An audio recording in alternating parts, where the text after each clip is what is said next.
Hello दोस्तों, मैं खुशी आप सभी दोस्तों का स्वागत करती हूँ अपने यूट्यूब चैनल के एजुकेशन पर। वन लाइन क्वेश्चन का 36वां वीडियो है। इससे पहले 35 वीडियो इसी चैनल पर अपलोड किया जा चुका है। आई होप आप लोगों ने उसे ज़रूर देख लिया होगा। तो आइए देर ना करते हुए आज का पहला क्वेश्चन कर देखते हैं। आज का पहला क्वेश्चन क्या है? आज का पहला क्वेश्चन है, वार्ड समितियों के गठन के लिए नगर पालिका की न्यूनतम जनसंख्या कितनी होनी चाहिए? तो कितनी होनी चाहिए न्यूनतम जनसंख्या? 3 लाख होनी चाहिए। कितनी होनी चाहिए? 3 लाख होनी चाहिए। ठीक है।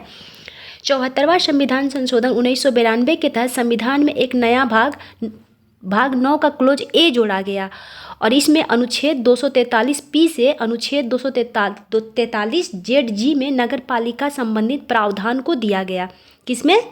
तो भाग 9 में एक नया क्लोज जोड़ा गया। कौन सा क्लोज? भाग 9 में। तो भाग 9 का क्लोज ए जोड़ा गया। ठीक है। और इसमें कौन सा अनुच्छेद जोड़ा गया? तो अनुच्छेद 243 पी से अनुच्छेद 243 पी से 243 जेड जी तक। ठीक है, जेड जी तक जोड़ा गया, जिसमें क्या दिया गया है? तो जिसमें नगर पालिका संबंधित प्रावधान दिया गया है। ठीक है। इसे लागू कब किया गया? तो इसे लागू किया गया 1 जून 1993 को। कब लागू किया गया? 1 जून 1993 को लागू किया गया। ठीक है।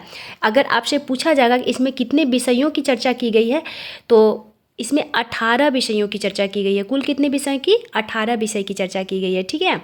आइए नेक्स्ट क्वेश्चन देखते हैं। नेक्स्ट क्वेश्चन क्या कह रहा है हमारा? नेक्स्ट क्वेश्चन कह रहा है कि ईस्ट इंडिया कंपनी के किस गवर्नर जनरल के कार्यकाल में आंग्ल नेपाल युद्ध हुआ था? तो किस गवर्नर जनरल के काल में आंग्ल नेपाल युद्ध हुआ था? तो लॉर्ड हेस्टिंग के शासनकाल में आंग्ल नेपाल युद्ध हुआ था। आपको मैं बता दूं कि अगर आपसे पूछा जाए कुल कितने आंग्ल नेपाल युद्ध हुआ था, तो मात्र एक आंग्ल नेपाल युद्ध हुआ था। और कब हुआ था? तो ये हुआ था 1814 से 1816 के बीच। कब हुआ था? 1814 से 1816 के बीच आंग्ल नेपाल युद्ध हुआ था। और किसके बीच हुआ था? तो ये किसके शासनकाल में ये वो हुआ था? तो ये हुआ था लॉर्ड हेस्टिंग के शासनकाल में। किसके शासनकाल में? लॉर्ड हेस्टिंग के शासनकाल में। अगर आपसे पूछा जाए कि लॉर्ड हेस्टिंग का शासनकाल कितना से कितना तक था, तो लॉर्ड हेस्टिंग का शासनकाल जो है वो था 1813 से 1823 तक। ठीक है। और इसी बीच में देख रहे हैं आप 1814 से 1816 के बीच आंग्ल नेपाल युद्ध हुआ था। आइए नेक्स्ट क्वेश्चन देखते हैं। नेक्स्ट क्वेश्चन हमारा क्या कह रहा है? नेक्स्ट क्वेश्चन कह रहा है कि फेफड़ों को ढकने वाला आवरण को क्या कहा जाता है? तो फेफड़ों को ढकने वाला आवरण को प्लूरा झिल्ली कहा जाता है। क्या कहा जाता है? प्लूरा झिल्ली, या फिर कहीं कहीं प्यूरल झिल्ली भी लिखा जाता है। इसे फेफड़े के आवरण कहा जाता है। ठीक है। अगर आपसे पूछा जाए कि हृदय के आवरण को क्या कहा जाता है, यानी कि हृदय को ढकने वाला आवरण को क्या कहा जाता है, तो उसे कहा जाता है पेरिकार्डियम झिल्ली। कौन सा झिल्ली? पेरिकार्डियम झिल्ली कहा जाता है। ठीक है। पेरिकार्डियम झिल्ली ये हो गया हृदय को ढकने वाला झिल्ली। अगर आपसे पूछा जाए कि मस्तिष्क को ढकने वाला झिल्ली को क्या कहा जाता है, तो मस्तिष्क को ढकने वाला झिल्ली को मेनिंजिस झिल्ली कहा जाता है। क्या कहा जाता है? मेनिंजिस झिल्ली। ठीक है। मेनिंजिस झिल्ली से जो है मस्तिष्क को ढका जाता है। और हृदय को ढकने वाला झिल्ली को क्या कहा जाता है? तो हृदय को ढकने वाला झिल्ली को पेरिकार्डियम झिल्ली कहा जाता है। जबकि फेफड़े को ढकने वाला झिल्ली को प्लूरा झिल्ली कहा जाता है। क्या कहा जाता है? प्लूरा झिल्ली। ठीक है। आइए नेक्स्ट क्वेश्चन देखते हैं। नेक्स्ट क्वेश्चन हमारा क्या कह रहा है? नेक्स्ट क्वेश्चन कह रहा है कि बायोप्सी संबंधित है। किससे संबंधित है? बायोप्सी किससे संबंधित है? तो बायोप्सी जो संबंधित है वो संबंधित है परीक्षण के लिए ऊतकों को शरीर से अलग करना। मतलब मान लीजिए किसी तरह का किसी को प्रॉब्लम है, मान लीजिए किसी को कैंसर है, तो उसके शरीर का कोई भाग, थोड़ा सा मांस का टुकड़ा कट करके और ले जाया जाता है उसको टेस्ट के लिए कि इसमें कौन सा बीमारी है या क्या है, जो भी हो उसको कट करके ले जाया जाता है। मतलब जीवित व्यक्ति के थोड़े से मांस के टुकड़े को कट करके कहीं पर बाहर ले जाके उसमें टेस्ट किया जाता है कि इसमें कौन सी बीमारी या फिर क्या दिक्कत है, उसी को बायोप्सी कहा जाता है। क्या कहा जाता है? बायोप्सी कहा जाता है। जबकि मृत व्यक्ति के पोस्टमार्टम किया जाता है उसे क्या कहा जाता है? तो मृत व्यक्ति के पोस्टमार्टम को कहा जाता है ऑटोप्सी। क्या कहा जाता है? ऑटोप्सी कहा जाता है। ठीक है। तो ऑटोप्सी मृत व्यक्ति के पोस्टमार्टम में जो जांच होता है उसे ऑटोप्सी कहा जाता है। जबकि जीवित व्यक्ति के किसी मांस के टुकड़े को बाहर ले जाकर जांच किया जाता है उसे क्या कहा जाता है? उसे बायोप्सी कहा जाता है। ठीक है। आइए नेक्स्ट क्वेश्चन देखते हैं। नेक्स्ट क्वेश्चन हमारा क्या कह रहा है? नेक्स्ट क्वेश्चन कह रहा है कि मास्ट कोशिका पाई जाती है। मास्ट कोशिका कहाँ पाई जाती है? तो ये पाई जाती है संयोजक ऊतक में। कहाँ पाई जाती है? संयोजक ऊतक में मास्ट कोशिका पाई जाती है। अगर आपसे पूछा जाए कि मास्ट कोशिका होता क्या है, तो मास्ट कोशिका एक सेल है और इसका कार्य जो है जब कोई बाहर से कोई बैक्टीरिया या फिर किसी प्रकार का इन्फेक्शन शरीर में होता है तो ठीक WBC की तरह काम करता है। किसकी तरह काम करता है? ये WBC की तरह, यानी कि वाइट ब्लड सेल्स की तरह काम करता है और उस बैक्टीरिया के खिलाफ लड़ने का काम करता है। तो इसका कार्य कैसा है? WBC की तरह काम है इसका, ठीक है। और ये होता कहाँ है? तो ये होता है रक्त वाहिका के आसपास ही होता है, रक्त वाहिका के आसपास ही होता है, इसीलिए इसे संयोजी उत्तक कहा जाता है। क्योंकि अगर आपसे पूछा जाए कि RBC क्या है, तो आपको मैं बता दूं कि RBC कोई सेल नहीं है, RBC उत्तक है। क्या है? उत्तक है। और कैसा उत्तक है? तो संयोजी उत्तक है। कैसा उत्तक है? संयोजी उत्तक है, ठीक है। आइए नेक्स्ट क्वेश्चन देखते हैं। नेक्स्ट क्वेश्चन हमारा क्या कह रहा है? तो नेक्स्ट क्वेश्चन कह रहा है कि मनुष्य के शरीर का सबसे कठोर भाग कौन सा है? तो मनुष्य के शरीर का सबसे कठोर भाग जो है एनामील है। क्या है? एनामील मनुष्य के शरीर के सबसे कठोर भाग है। और ये कहाँ होता है? तो दांत का जो ऊपर वाला लेयर होता है ना वाइट कलर का, उसे ही एनामील कहा जाता है। क्या कहा जाता है? एनामील कहा जाता है। और ये मनुष्यों के शरीर के सबसे कठोर भाग है। ये इतना कठोर भाग होता क्यों है? क्योंकि ये calcium carbonate plus calcium phosphate का बना होता है। किसका बना होता है एनामील? तो कैल्शियम कार्बोनेट और कैल्शियम फोस्फेट का बना होता है। और इसमें पानी का मात्रा जरा भी नहीं होता, इसलिए ये बहुत कठोर होता है। और मनुष्य के शरीर का सबसे हार्डेस्ट पार्ट कौन सा है? तो एनामील है। और कहाँ पाया जाता है? दांत में, ठीक है। अगर आपसे ये इस प्रकार से भी क्वेश्चन पूछ लिया जाए कि दांत किसका बना होता है, तब भी आप आंसर देने में सक्षम होंगे। किसका बना होता है? तो कैल्शियम कार्बोनेट और कैल्शियम फोस्फेट का बना होता है। किसका बना होता है? कैल्शियम कार्बोनेट और कैल्शियम फोस्फेट का। और आपको ज्ञात होगा कि कैल्शियम कार्बोनेट से बना जो भी चीज़ होता है वो बहुत हार्डनेस होता है, बहुत ज़्यादा मजबूत होता है, ठीक है। तो आइए नेक्स्ट क्वेश्चन देखते हैं। नेक्स्ट क्वेश्चन हमारा क्या कह रहा है? नेक्स्ट क्वेश्चन कह रहा है कि किसी जीवित देह के भीतर, क्या कह रहा है? किसी जीवित देह के भीतर कोशिका या उत्तक की मौत को क्या कहा जाता है? मतलब कोई व्यक्ति है, उसके एक पार्ट में कहीं पर कोशिका या फिर उत्तक की मृत्यु हो चुकी है, चोट लगने के कारण से, चाहे किसी भी कारण से मृत्यु हो चुकी है, बहुत सारे उत्तक का या बहुत सारे कोशिका का, तो उसे क्या कहा जाता है जीवित व्यक्ति के भीतर? तो उसे नेक्रोसिस कहा जाता है। क्या कहा जाता है? तो उसे नेक्रोसिस कहा जाता है, ठीक है। आइए नेक्स्ट क्वेश्चन देखते हैं। नेक्स्ट क्वेश्चन हमारा क्या कह रहा है? नेक्स्ट क्वेश्चन कह रहा है, हमारा नेक्स्ट क्वेश्चन कह रहा है कि आरएच कारक ने एक नया नाम किस जानवर से लिया है? तो आरएच कारक जो है ये अपना नाम किस जानवर से लिया है? तो ये बंदर से लिया है। किससे लिया है? बंदर से लिया है। अगर आपसे पूछा जाए कि आरएच फैक्टर का खोज किसके द्वारा किया गया, तो आरएच फैक्टर का खोज जो है कार्ल लैंडस्टीनर और बीनर के द्वारा किया गया है। किसके द्वारा किया गया है? कार्ल लैंडस्टीनर और बीनर के द्वारा आरएच फैक्टर का खोज किया गया है। आरएच फैक्टर क्या होता है? तो आरएच फैक्टर एक एंटीजन होता है और जिस ब्लड में आरएच फैक्टर मौजूद होता है उसे हम लोग कहते हैं पॉजिटिव ब्लड ग्रुप। क्या कहते हैं? RH positive. और जिस ब्लड में आरएच एंटीजन नहीं पाया जाता उसे हम लोग कहते हैं निगेटिव ब्लड ग्रुप। क्या कहते हैं? Negative blood group. तो आप देखते होंगे ना, बी पॉजिटिव, बी निगेटिव, या O positive, O negative, AB positive, ये सब होता है ना, तो आरएच फैक्टर के कारण होता है। और इसका जो खोज है सर्वप्रथम बंदर में हुआ था। किस में हुआ था? बंदर में हुआ था। कौन सा बंदर में? तो रिसस प्रजाति का एक बंदर था, उसी में सर्वप्रथम आरएच फैक्टर का खोज हुआ था, इसलिए उसी के नाम पर इसका नाम आरएच फैक्टर ही रख दिया। और जिस ब्लड ग्रुप में ये मौजूद होता है उसे हम लोग कहते हैं positive blood group, RH positive blood group. और जिस ब्लड में ये मौजूद नहीं होता है उसे हम लोग कहते हैं आरएच निगेटिव ब्लड ग्रुप, ठीक है। और इसकी खोज किसके द्वारा किया गया है? तो इसकी खोज जो है कार्ल लैंडस्टीनर और बीनर के द्वारा किया गया है। आइए नेक्स्ट क्वेश्चन देखते हैं। नेक्स्ट क्वेश्चन हमारा क्या कह रहा है? नेक्स्ट क्वेश्चन कह रहा है कि जन्म के बाद मानव के किस उत्तक में कोई कोशिका विभाजन नहीं होती है? तो जन्म के बाद मानव के वो कौन सा भाग है जहाँ पर कभी भी कोशिका विभाजन नहीं होता है? तो तंत्रिका कोशिका। कौन सा? न्यूरॉन सेल या तंत्रिका कोशिका। तंत्रिका कोशिका को ही न्यूरॉन सेल कहा जाता है। इसमें कोशिका विभाजन बिल्कुल ना के बराबर होता है, ठीक है। और क्यों ना के बराबर होता है? तो क्योंकि इसमें जो है सेंट्रियोल नहीं पाया जाता है। क्या नहीं पाया जाता है? इसमें सेंट्रियोल या तारक केंद्र, सेंट्रियोल को ही तारक केंद्र भी कहा जाता है, ये मौजूद नहीं होता है, इसलिए सेल डिवीजन नहीं होता है। क्योंकि सेल डिवीजन होने के लिए सेंट्रियोल का होना आवश्यक है, और जिसमें सेंट्रियोल मौजूद नहीं होता है उसका सेल डिवीजन नहीं होता है। यही कारण है कि तंत्रिका कोशिका का सेल डिवीजन नहीं होता है। इस कारण कहा जाता है कि जब भी आप वाहन चला रहे हो तो आपको हेलमेट का प्रयोग ज़रूर करना चाहिए। यानी कि बाइक एक तो आप बाइक धीरे चलाओ, और अगर चला रहे हो तो आप हेलमेट का प्रयोग ज़रूर करो। अगर मस्तिष्क में चोट आ गई, किसी तरीके से गहरा चोट आ गया, तो वहाँ सेल डिवीजन नहीं होगा, वो घाव जो है रिकवर नहीं होगा। ठीक है, क्यों नहीं होगा? क्योंकि वहाँ पर तारक केंद्र यानी कि सेंट्रियोल मौजूद नहीं होता, और बिना सेंट्रियोल का सेल डिवीजन नहीं होता है। तो आइए नेक्स्ट क्वेश्चन देखते हैं। नेक्स्ट क्वेश्चन हमारा क्या कह रहा है? नेक्स्ट क्वेश्चन कह रहा है कि हिस्टोलॉजी शब्द का प्रयोग सबसे पहले किसने किया था? तो हिस्टोलॉजी शब्द का प्रयोग जो है मेयर के द्वारा किया गया था। किसके द्वारा किया गया था? मेयर के द्वारा किया गया था।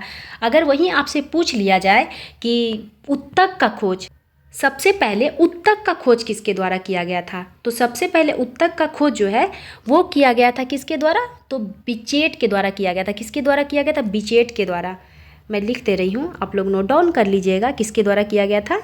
बिचेट के द्वारा किया गया था। ठीक है, अगर आपसे पूछ लिया जाए कि ऊतक का खोज किसके द्वारा किया गया था, तो ऊतक या फिर ऊतक शब्द, ठीक है, ऊतक शब्द किसके द्वारा दिया गया था? सबसे पहले ऊतक शब्द यानी कि टिश्यू शब्द का यूज जो है वो बिचेट के द्वारा किया गया था। किसके द्वारा किया गया था? बिचेट नामक वैज्ञानिक के द्वारा किया गया था। जबकि हिस्टोलॉजी शब्द का प्रयोग सर्वप्रथम किसके द्वारा किया गया था? तो हिस्टोलॉजी शब्द का प्रयोग जो है मेयर के द्वारा किया गया था, जबकि टिश्यू शब्द का प्रयोग सर्वप्रथम बिचेट के द्वारा किया गया था। और हिस्टोलॉजी में आपको मैं बता दूं कि इसमें ऊतक का अध्ययन होता है। क्या होता है हिस्टोलॉजी में? ऊतक का अध्ययन होता है। बहुत सारे सेल के समूह को ऊतक कहा जाता है। क्या कहा जाता है? बहुत सारे सेल के समूह को ऊतक कहा जाता है।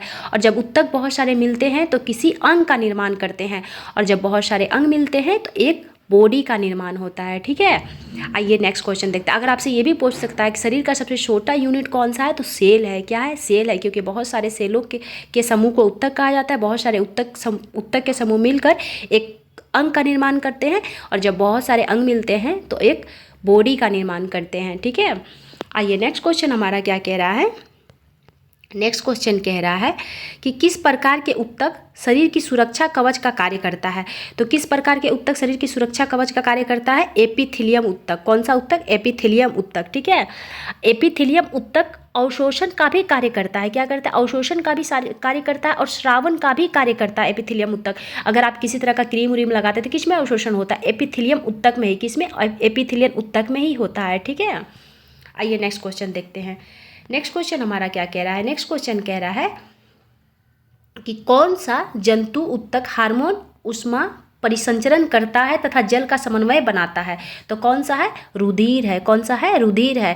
और अभी जस्ट मैं बताई कि रुधिर जो है वो क्या है? ऊतक है। क्या है? रुधिर ऊतक है। ठीक है, तो आइए नेक्स्ट क्वेश्चन देखते हैं। नेक्स्ट क्वेश्चन हमारा क्या कह रहा है?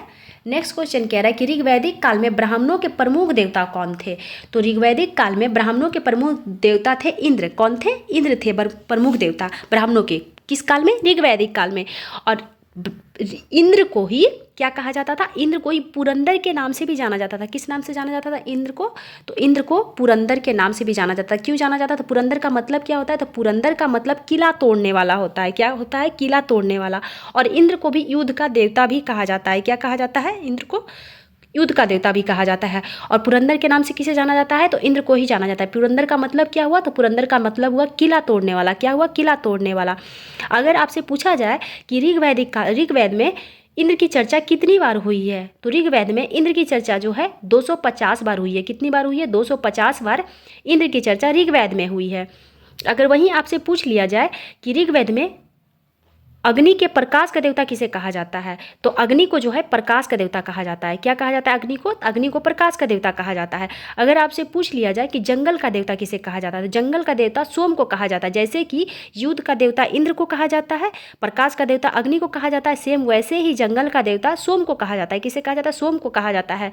अगर आपसे पूछा जाए कि लोगों के नैतिक आचरण का नियामक कौन करते हैं, तो लोगों के नैतिक आचरण का नियामक जो है वरुण करते हैं। कौन करते हैं? वरुण देव करते हैं। ठीक है, अगर आपसे जैसे कि मैं बताई कि ऋग्वेद में आपसे पूछा जाए कि इंद्र की चर्चा कितनी बार की गई है, 250 बार, वैसे ही अग्नि की चर्चा ऋग्वेद में 200 बार की गई है। कितनी बार की गई है? 200 बार की गई है। सोम की चर्चा कितनी बार की गई है ऋग्वेद में? तो सोम की चर्चा 144 बार की गई है। कितनी बार की गई है? 144 बार की गई है। वरुण की चर्चा ऋग्वेद में कितनी बार की गई है? तो वरुण की चर्चा 30 बार की गई है। कितनी बार की गई है? 30 बार की गई है। अगर आपसे पूछा जाए कि ऋग्वेद में सबसे ज़्यादा चर्चा किसकी है, तो ऋग्वेद में सबसे ज़्यादा बार चर्चा जो है पिता की गई है। कितनी बार की गई है पिता की चर्चा ऋग्वेद में? तो 335 बार। कितनी बार की गई है? 335 बार। माता की चर्चा ऋग्वेद में कितनी बार की गई है? तो माता की चर्चा ऋग्वेद में 234 बार की गई है। कितनी बार की गई है? 234 बार। गंगा की चर्चा कितनी बार की गई है? तो गंगा नदी का चर्चा जो है 1 बार की गई है। कितनी बार? 1 बार। यमुना की चर्चा, तो यमुना की चर्चा 3 बार की गई है। कितनी बार? 3 बार। ध्यान दीजिएगा कि गंगा का चर्चा मात्र 1 बार की गई है, जबकि यमुना की चर्चा 3 बार की गई है। पृथ्वी की चर्चा कितनी बार की गई है? तो पृथ्वी की चर्चा 1 बार की गई है। कितनी बार? 1 बार। कृषि की चर्चा, तो कृषि की चर्चा 32 बार की गई है। कितनी बार की गई है? 32 बार की गई है। ठीक है, आइए नेक्स्ट क्वेश्चन देखते हैं। नेक्स्ट क्वेश्चन हमारा क्या कह रहा है? नेक्स्ट क्वेश्चन कह रहा है कि गारो खासी जयंतिया नामक पहाड़ी किस राज्य में स्थित है? तो गारो खासी जयंतिया नामक पहाड़ी जो है मेघालय में स्थित है। कहाँ स्थित है? मेघालय में स्थित है। अगर आपसे पूछा जाए कि मेघालय की राजधानी कहाँ है, तो मेघालय की राजधानी जो है शिलोंग है। कहाँ है मेघालय की राजधानी? तो मेघालय की राजधानी शिलोंग है। ठीक है, अगर आपसे पूछा जाए कि विश्व की सर्वाधिक वर्षा कहाँ होती है, तो विश्व की सर्वाधिक वर्षा खांसी के मासिनराम में होती है। कहाँ होती है? खांसी के मासिनराम में होती है। मासिनराम में विश्व की सर्वाधिक वर्षा होती है। ठीक है, अगर आपसे पूछा जाए कि भारत में सबसे कम वर्षा कहाँ होती है, तो भारत में सबसे कम वर्षा लेह में होती है। कहाँ होती है? सबसे कम वर्षा लेह में होती है। जबकि विश्व का सर्वाधिक वर्षा कहाँ होती है? तो मासिन राम में होती है। कहाँ होती है? मासिन राम में होती है। इससे पहले कहाँ होती है? तो इससे पहले चेरापूंजी में हुआ करता था। कहाँ हुआ करता था? इससे पहले सर्वाधिक वर्षा विश्व का तो चेरापूंजी में। लेकिन वर्तमान में विश्व का सर्वाधिक वर्षा कहाँ होता है? तो वर्तमान में विश्व का सर्वाधिक वर्षा जो है मासिन राम में होता है। कहाँ होता है? मासिन राम में। और ये कहाँ स्थित है? तो मेघालय के खासी पहाड़ी पर। कहाँ स्थित है? मेघालय के खासी पर। ठीक है, आइए नेक्स्ट क्वेश्चन देखते हैं। नेक्स्ट क्वेश्चन हमारा क्या कह रहा है? नेक्स्ट क्वेश्चन कह रहा है कि ग्रीन मफलर का संबंध किससे है? तो ग्रीन मफलर का संबंध ध्वनि प्रदूषण से है। किससे है ग्रीन मफलर का संबंध? ग्रीन मफलर का संबंध ध्वनि प्रदूषण से है। ठीक है, नेक्स्ट क्वेश्चन क्या है? नेक्स्ट क्वेश्चन है भारत में अभियुक्त को दी गई फांसी की सज़ा को निरस्त करने का अधिकार किसके पास है? मान लीजिए किसी व्यक्ति को किसी जुल्म में फांसी की सज़ा दे दी है सुप्रीम कोर्ट, तो सुप्रीम कोर्ट का फैसला तो सर्वोच्च होती है, लेकिन इसे भी माफ़ करने का अधिकार किसे है? तो इसे भी माफ़ करने का अधिकार राष्ट्रपति को है। किसे है? राष्ट्रपति को है। और राष्ट्रपति को क्षमादान का अधिकार किस अनुच्छेद के तहत दिया गया है? तो राष्ट्रपति को जो है क्षमादान का अधिकार उन्हें दिया गया है अनुच्छेद 72 के तहत। किसके तहत? अनुच्छेद 72 के तहत उन्हें क्षमादान का अधिकार दिया गया है, अनुच्छेद 72 के तहत। ठीक है, और वो फांसी की सज़ा माफ़ कर सकते हैं। अगर आपसे पूछा जाए क्या राज्यपाल को भी क्षमादान का अधिकार प्राप्त है, तो जी बिल्कुल, राज्यपाल को भी क्षमादान का अधिकार प्राप्त है। और राज्यपाल जो हैं किस अनुच्छेद का प्रयोग करके क्षमादान करते हैं? तो वो अनुच्छेद 161 के तहत उनको क्षमादान का अधिकार प्राप्त है। जबकि राष्ट्रपति को जो है अनुच्छेद 72 के तहत क्षमादान का अधिकार प्राप्त है। आपसे पूछा जाएगा क्या राज्यपाल जो है वो फांसी के अधिकार को फांसी की सज़ा को माफ़ कर सकते हैं? तो नहीं, राज्यपाल फांसी की सज़ा को माफ़ नहीं कर सकते हैं। बाकी सारे सज़ा को माफ़ कर सकते हैं, लेकिन उनको फांसी की सज़ा को माफ़ करने का अधिकार नहीं है। फांसी की सज़ा को जो है वो राष्ट्रपति ही माफ़ कर सकते हैं, राज्यपाल नहीं। और राज्यपाल को किस अनुच्छेद के तहत क्षमादान का अधिकार दिया गया है? तो उनको अनुच्छेद 161 के तहत, जबकि राष्ट्रपति को अनुच्छेद 72 के तहत क्षमादान का अधिकार प्राप्त है। और राष्ट्रपति जो है वो फांसी की सज़ा को भी माफ़ कर सकते हैं, जबकि राज्यपाल फांसी की सज़ा को माफ़ नहीं कर सकते हैं। और राष्ट्रपति जो है किसी भी न्यायालय के द्वारा कोई भी सज़ा दी गई हो उसे माफ़ करने का अधिकार रखते हैं। जबकि राज्यपाल जो है उन्हें माफ़ करने का अधिकार तो है, लेकिन केवल अपने राज्य क्षेत्रों के अंतर्गत जितने भी न्यायालय आते हैं वो सारे न्यायालय के द्वारा दिया गया सज़ा को माफ़ करने का अधिकार है। जबकि भारत के राष्ट्रपति को पूरे भारत में किसी भी कोर्ट से, किसी भी न्यायालय से उसको सज़ा मिली है वो किसी भी सज़ा को माफ़ कर सकते हैं। जबकि राज्यपाल किसको माफ़ कर सकते हैं? केवल अपने राज्य के अंतर्गत आने वाले न्यायालयों से दी गई सज़ा को माफ़ कर सकते हैं। ठीक है, तो ये ध्यान दीजिएगा, आप लोग कन्फ्यूज नहीं कीजिएगा। और किस आर्टिकल के तहत राज्यपाल को क्षमादान का अधिकार है? तो राज्यपाल को 161 के तहत, जबकि राष्ट्रपति को अनुच्छेद 72 के तहत। ठीक है, आइए नेक्स्ट क्वेश्चन देखते हैं। नेक्स्ट क्वेश्चन हमारा क्या कह रहा है? नेक्स्ट क्वेश्चन कह रहा है कि भुवनेश्वर, पुरी तथा पिलानी के मंदिर किस शैली में निर्मित है? तो किस शैली में निर्मित है? नागर शैली में। किस शैली में? नागर शैली में। और भुवनेश्वर क्या है? तो भुवनेश्वर पड़ता कहाँ है? उड़ीसा में, पुरी उड़ीसा में, पिलानी उड़ीसा में। और उड़ीसा की राजधानी कहाँ है? तो उड़ीसा की राजधानी भुवनेश्वर है। कहाँ है उड़ीसा की राजधानी? तो उड़ीसा की राजधानी भुवनेश्वर है। ठीक है। अगर आपसे पूछा जाएगा कि जैसे कि अगर कोई मंदिर दक्षिण क्षेत्र में बना हो तो दक्षिण भारत में बने गए मंदिर को उसका निर्माण किस शैली में होता है? तो दक्षिण भारत में बने गए मंदिर का निर्माण जो है किस शैली में होता है? द्रविड़ शैली में होता है। किस शैली में होता है? द्रविड़ शैली में। वैसे मैं बता दूं कि ज़्यादातर मंदिरें 3 शैली में निर्मित होते हैं। कितने शैली में? 3 शैली में। कौन कौन से? उत्तर भारत के जितने भी मंदिर हैं वो सारे नागर शैली में निर्मित होते हैं। किस शैली में? नागर शैली में। जबकि मध्य भारत में निर्मित मंदिर बेसर शैली में होते हैं। किस शैली में होते हैं? बेसर शैली में होते हैं। और दक्षिण भारत में जितने भी मंदिर का निर्माण होता है वो किस शैली में होता है? तो द्रविड़ शैली में होता है। किस शैली में होता है? द्रविड़ शैली में दक्षिण भारत के मंदिर बने होते हैं। जबकि मध्य भारत का मंदिर बेसर शैली में बने होते हैं और उत्तर भारत के मंदिर जो है वो नागर शैली में निर्मित होते हैं। ठीक है। अगर आपसे पूछा जाए कि भुवनेश्वर का लिंगराज मंदिर किसके द्वारा बनाया गया है? तो भुवनेश्वर का लिंगराज का मंदिर यताति केसरी के द्वारा बनाया गया। किसके द्वारा बनाया गया? यताति केसरी के द्वारा भुवनेश्वर का लिंग मंदिर का निर्माण किया गया है। अगर आपसे पूछा जाए कि उड़ीसा के कोणार्क मंदिर किसका है? तो किस देवता को समर्पित है? तो कोणार्क है सूर्य देव को समर्पित। किसको? कोणार्क सूर्य देव को समर्पित है। इस मंदिर का निर्माण किसके द्वारा किया गया है? तो इस मंदिर का निर्माण जो है नरसिंह देव वर्मन के द्वारा किया गया है। किसके द्वारा किया गया है? नरसिंह देव वर्मन के द्वारा। अगर आपसे पूछा जाए कि कोणार्क का सूर्य मंदिर किसके द्वारा बनवाया गया है? तो कोणार्क का सूर्य मंदिर नरसिंह देव वर्मन के द्वारा बनवाया गया। और ये कहाँ स्थित है? तो ये उड़ीसा में स्थित है। ठीक है। अगर आपसे पूछा जाए कि जगन्नाथपुरी का मंदिर किसके द्वारा बनवाया गया है? तो जगन्नाथपुरी का मंदिर जो है अनंत वर्मन के द्वारा बनवाया गया है। किसके द्वारा बनवाया गया है? अनंत वर्मन के द्वारा जगन्नाथपुरी मंदिर का निर्माण किया गया है। ठीक है। आइए नेक्स्ट क्वेश्चन देखते हैं। नेक्स्ट क्वेश्चन हमारा क्या कह रहा है? नेक्स्ट क्वेश्चन कह रहा है कि किस देश को फेबियन समाजवाद का घर कहा जाता है? तो किस देश को फेबियन समाजवाद का घर कहा जाता है? इंग्लैंड को कहा जाता है। किसे कहा जाता है फेबियन समाजवाद का घर? इंग्लैंड को कहा जाता है। अगर आपसे पूछा जाए कि फेबियन समाजवाद का जनक किसे कहा जाता है? तो फेबियन समाजवाद का जनक जॉर्ज बर्नार्ड शॉ को कहा जाता है। किसे कहा जाता है? जॉर्ज बर्नार्ड शॉ को फेबियन समाजवाद का जनक कहा जाता है। ठीक है। जॉर्ज बर्नार्ड शॉ को फेबियन समाजवाद का जनक कहा जाता है। अगर आपसे पूछा जाए कि फ्रांसीसी समाजवाद का जनक किसे कहा जाता है? तो फ्रांसीसी समाजवाद का जनक सेंट साइमन को कहा जाता है। किसे कहा जाता है? सेंट साइमन को कहा जाता है। ये सारे क्वेश्चन प्लीज़ आप लोग नोट डाउन कर लीजिए क्योंकि सारा क्वेश्चन एग्जाम में पूछा जा चुका है किसी एग्जाम में। ठीक है। तो आप लोग नोट डाउन कीजिएगा। तो फ्रांसीसी समाजवाद का जनक किसे कहा जाता है? सेंट साइमन को। फेबियन समाजवाद का जनक जॉर्ज बर्नार्ड शॉ को। अगर आपसे पूछा जाए कि क्रांतिकारी समाजवाद का जनक किसे कहा जाता है? तो क्रांतिकारी समाजवाद का जनक लेनिन को कहा जाता है। किसे कहा जाता है? लेनिन को क्रांतिकारी समाजवाद का जनक कहा जाता है। वहीं अगर आपसे पूछा जाए कि वैज्ञानिक समाजवाद का जनक किसे कहा जाता है? तो वैज्ञानिक समाजवाद का जनक जो है कार्ल मार्क्स को कहा जाता है। किसे कहा जाता है? कार्ल मार्क्स को वैज्ञानिक समाजवाद का जनक कहा जाता है। आदर्शवादी समाजवाद का जनक किसे कहा जाता है? तो आदर्शवादी समाजवाद का जनक रॉबर्ट ओवन को कहा जाता है। किसे कहा जाता है? रॉबर्ट ओवन को आदर्शवादी समाजवाद का जनक कहा जाता है। अगर आपसे पूछा जाए कि भारतीय समाजवाद का जनक किसे कहा जाता है? तो भारतीय समाजवाद का जनक जयप्रकाश नारायण को कहा जाता है। किसे कहा जाता है भारतीय समाजवाद का जनक? तो भारतीय समाजवाद का जनक जयप्रकाश नारायण को कहा जाता है। आदर्शवादी समाजवाद का जनक रॉबर्ट ओवन को। वैज्ञानिक समाजवाद का जनक कार्ल मार्क्स को वैज्ञानिक समाजवाद को जनक कहा जाता है। वैज्ञानिक समाजवाद का जनक कार्ल मार्क्स। क्रांतिकारी समाजवाद का जनक किसे कहा जाता है? लेनिन को। फ्रांसीसी समाजवाद का जनक किसे कहा जाता है? सेंट साइमन को। और फेबियन समाजवाद का जनक किसे कहा जाता है? तो फेबियन समाजवाद का जनक जॉर्ज बर्नार्ड शॉ को कहा जाता है। और फेबियन समाजवाद का घर किस देश को कहा जाता है? तो इंग्लैंड को कहा जाता है। ठीक है। किसे कहा जाता है? इंग्लैंड को कहा जाता है। आइए नेक्स्ट क्वेश्चन देखते हैं। नेक्स्ट क्वेश्चन हमारा क्या है? नेक्स्ट क्वेश्चन है किस राज्य के लोकसभा में अनुसूचित जनजातियों के लिए सबसे अधिक सीटें आरक्षित है?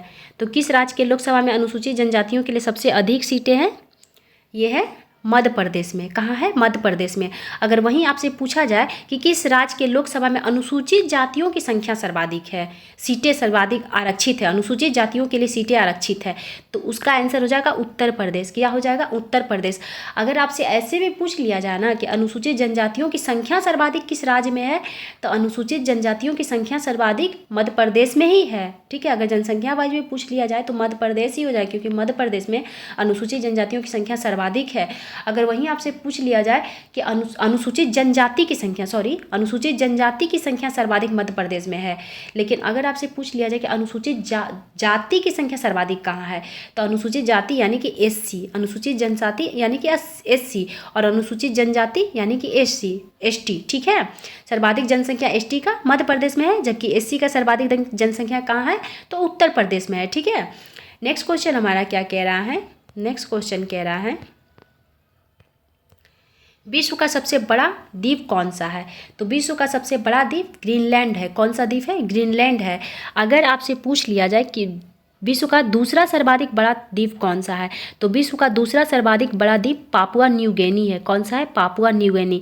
और विश्व का तीसरा सर्वाधिक बड़ा द्वीप कौन सा है? बोर्नियो है। चौथा कौन सा है? मेडागास्कर। और पांचवा कौन सा है? बेफिन है। इससे ज़्यादा क्वेश्चन आपसे नहीं पूछा जाएगा, या तो 1 नंबर, 2 नंबर, 3 नंबर, या कभी कभी सीक्वेंस से देता है कि आप सजाइए क्रम वाइज, तो आप इजिली सजा सकते हैं उसको। पहले नंबर पर कौन आएगा? ग्रीनलैंड आएगा। दूसरे नंबर पर पापुआ न्यू गिनी, तीसरे नंबर पर बोर्नियो, चौथे नंबर पर मेडागास्कर, और पाँचवें नंबर पर बेफिन आएगा। बेफिन की खाड़ी। कौन सा आएगा? बेफिन की खाड़ी आएगा। ठीक है, अगर वहीं आपसे क्वेश्चन घुमा के पूछ लिया जाए कि एशिया महाद्वीप का कौन सा, एशिया महादेश का सबसे बड़ा द्वीप कौन सा है, तो एशिया महादेश का सबसे बड़ा द्वीप बोर्नियो द्वीप हो जाएगा। कौन सा हो जाएगा? बोर्नियो द्वीप हो जाएगा। जबकि विश्व का सबसे बड़ा द्वीप कौन सा है, तो विश्व का सबसे बड़ा द्वीप ग्रीनलैंड है। और एशिया का सबसे बड़ा द्वीप, तो एशिया महादेश का सबसे बड़ा द्वीप बोर्नियो द्वीप हो जाएगा। ठीक है, एक क्वेश्चन और आपसे पूछा जा सकता है कि बोर्नियो द्वीप पर कितने देशों का अधिकार है, तो बोर्नियो द्वीप पर कुल 3 देशों का अधिकार है। कितने देशों का अधिकार है? 3 देशों का। कौन कौन सा? Indonesia, Malaysia, Brunei. ठीक है, बोर्नियो द्वीप पर कितने देशों का अधिकार है, तो बोर्नियो द्वीप पर जो है 3 देशों का अधिकार है। कितने देशों का अधिकार है बोर्नियो पर? बोर्नियो पर 3 देशों का अधिकार है। कौन कौन से? इंडोनेशिया, मलेशिया, ब्रुनेई, ये तीनों देश का अधिकार जो है बोर्नियो द्वीप पर है।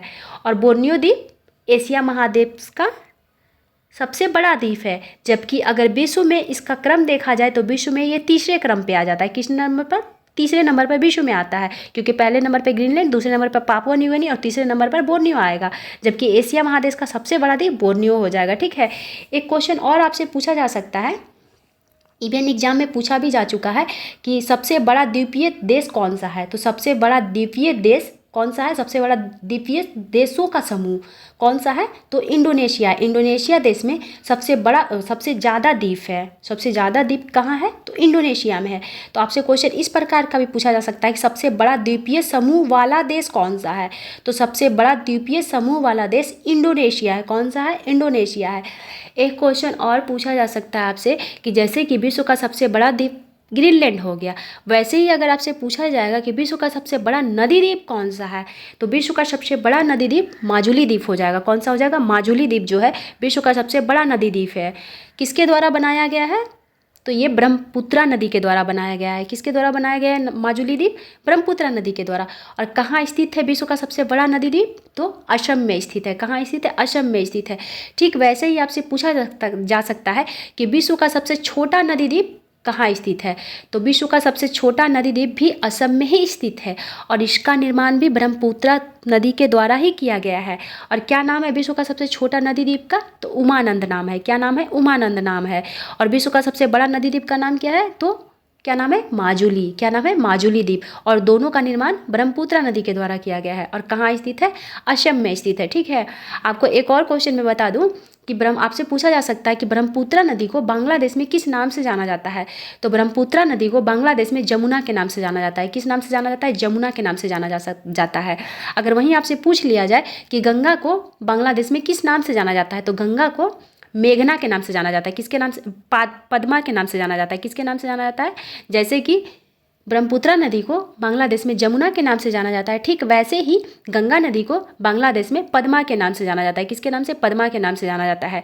और ये दोनों नदी के मिलन को किस नाम से जाना जाता है, तो इसको जाना जाता है मेघना के नाम से। किस नाम से जाना जाता है? जमुना नहीं, ब्रह्मपुत्रा और गंगा, या फिर बांग्लादेशी के शब्दों में आप बोल सकते हैं कि पद्मा और जमुना के संगम को क्या कहा जाता है, इन दोनों नदी के मिलन को क्या कहा जाता है, जब दोनों नदी मिल जाती है तो उसको क्या कहा जाता है, तो उसे कहा जाता है मेघना। किस नाम से जाना जाता है, मेघना।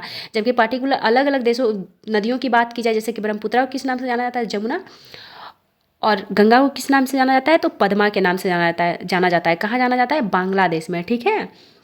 और ब्रह्मपुत्रा नदी और गंगा नदी के द्वारा ही विश्व का सबसे बड़ा डेल्टा का निर्माण किया गया है। कौन सा डेल्टा, सुंदरवन का डेल्टा।